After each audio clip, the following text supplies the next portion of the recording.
I've always been an admirer of yours. Well, thank you. I know I must apologize for intruding so late in the evening, Mrs. Griffith. Not at all. I'm flattered. Now, what can I do for you? You might start by telling me why you phoned my client, Dan Conway, earlier this evening and led him into a trap. I did no such thing. What gave you that idea? Now, Mrs. Griffith, we're reasonably intelligent people. You used a telephone. Calls can be traced. But I didn't use it. I walked into it, didn't I? And you admit it. What else can I do? Isn't it fortunate there were no witnesses? You intend to deny you made those phone calls to Conway? Of course. All right. Now, just for my own information, why did you send him to room 709 of the Red Fern Hotel? Why did I do what? This is no joking matter, Mrs. Griffith. The woman has been murdered. Who?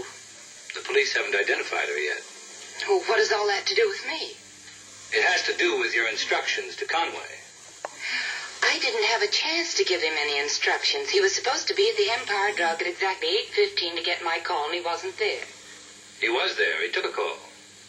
Not mine. Someone pretending to be you? I thought his office phone was tapped. Why would you want to help Conway?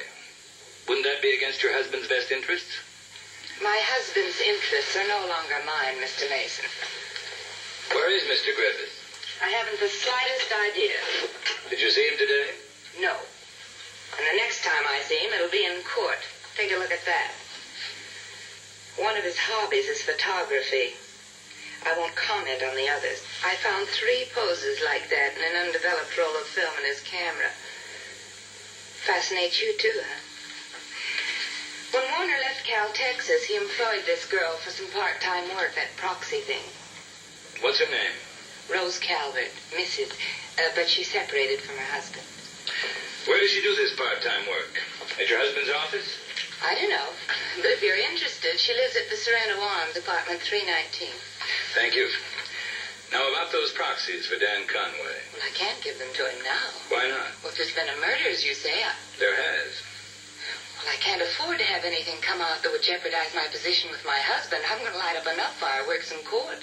May I? I promise not to show it to your husband. I don't know what you see in her.